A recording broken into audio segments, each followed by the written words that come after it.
Hello friends, इस video में हम बात करेंगे कंपनी के बारे में जिसका नाम है एथर एनर्जी। एथर एनर्जी बेसिकली क्या करता है, ये ईवी स्कूटर बनाता है and they are one of the big leader और I can say leader as of now, considering the Ola is not doing great and other company. We last time we discuss about the जियोलियो, the company जो basically assembly का काम करती है and जिसका ticket size छोटा है, but the Ather is the really good player when it comes to EV scooter.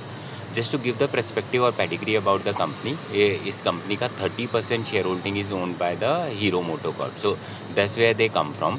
And in terms of growth potential and everything, while this company is currently loss making, but in terms of the future, the current growth and how they are shaping up, so just to give you a perspective, in this quarter their overall volume growth is more than 50% and the revenue growth is also 50%. So from there, and इनका revenue का अगर number की बात करूँ तो वो 995 करोड़ है. So from that perspective they are doing really well. And अगर मैं एबिटा मार्जिन की बात करूं तो EBITDA margin last year same time पे कुछ 19% नेगेटिव था, जो घट के 3% नेगेटिव हो गया। और जो आज कॉन्फ्रेंस कॉल हुई थी, कल कॉन्फ्रेंस कॉल हुई थी, उसमें मैनेजमेंट ने गाइडेंस दिया है कि हो सकता है Q4 में आते आते ये और इम्प्रूव हो जाए। सो अभी -3 से अगर इम्प्रूव होएगा तो hopefully that number should come flat. So अगर ये कंपनी एबिटा पॉजिटिव हो जाती है तो then it will be a good thing to happen for the company. In terms of the overall market share and everything, so they are gaining market share like anything. उनका market share अभी 18.8% हो गया है for EV scooter perspective से, so which is a great number. They are really having good hold when it comes to the southern part of the India, and they are increasing, expanding into the middle India, where they say Gujarat is doing well, Maharashtra is doing well, and in fact the rest of the India also they are doing well in terms of Odisha and all these countries. So continuously momentum है across the India, वो अपना market share बढ़ाते जा रहे हैं। उनका जो currently जो एक बहुत ही अच्छा जो वर्जन चल रहा है या स्कूटर चल रहा है, उसका नाम है रिज। सो रिज में they are doing really well. And in terms of distribution also अभी उनका 600 एक्सपीरियंस सेंटर है जहाँ से वो सेल करते हैं।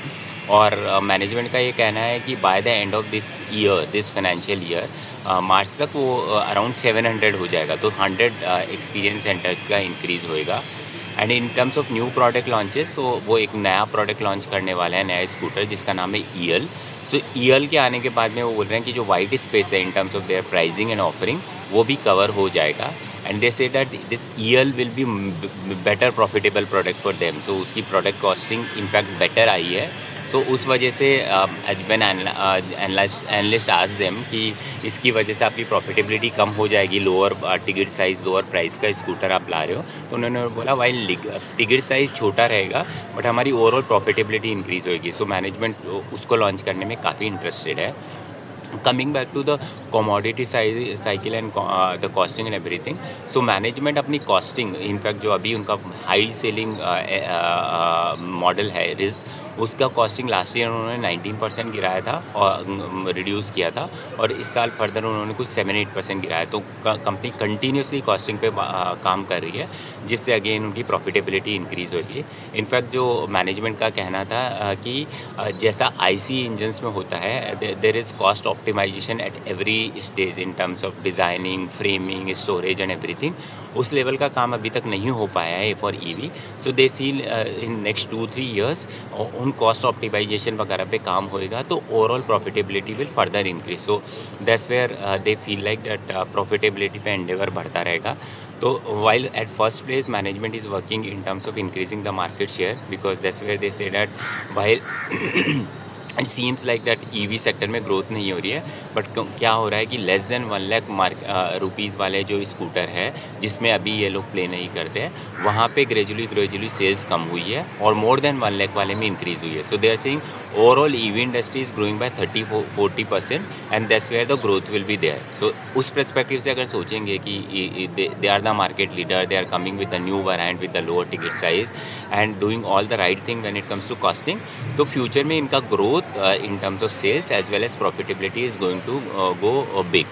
At the same time, the 2-3 major जो ancillary initiative है वो कह सकते हैं। One is they have their software which they call some ether stack. सो वो सॉफ्टवेयर भी they sell and they sell that उसका attachment rate is somewhere around 91%. So जो भी कस्टमर व्हीकल खरीदते हैं, 100 व्हीकल खरीदते हैं, उसमें से 91% कस्टमर्स जो है वो ये सॉफ्टवेयर लेते हैं और इस सॉफ्टवेयर में they make a decent money out of it.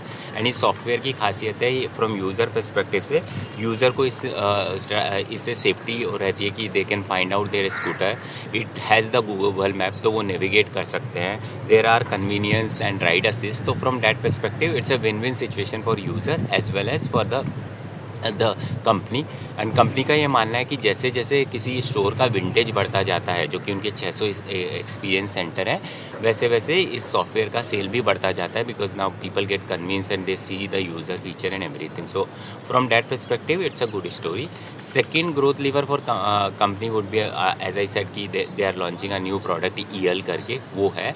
Third is they are coming out with this new thing wherein they will also sell the insurance to the people. So while company says that it will be more of a customer delight or controlling the experience of customer when they sell the vehicle, at the same time what happens is isse their margin will improve because profitability will come and those kind of things. In terms of charging station also, they have increased their charging station to 5,000. So that's where they are giving convenience, and that's where also they make good money. So charging station पे भी they are trying to make good money. And in terms of export story also, वो नेपाल और अभी श्रीलंका में export कर रहे हैं. And going forward also, they will start exploring and doing in different countries. So export will also be a big lever. So and in terms of costing and everything, they said that the commodity cycle, be it is aluminium or these things, don't impact them that much because they are working on multiple things: process engineering, mechanical engineering, and so on and so forth. So net good story in terms of first thing. If I'll come to the sales and market share, they are continuously increasing, and to keep in the mind that requirement and everything, coming with the new product which is in low ticket size with more profitability. So then again it's a good thing.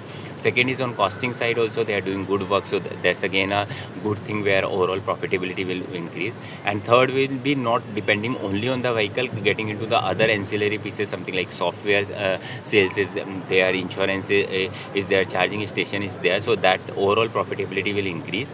So from that perspective, overall healthy story. Currently overall profitability is negative because EBITDA negative 3% है. So P ratio पर से नहीं कह सकते.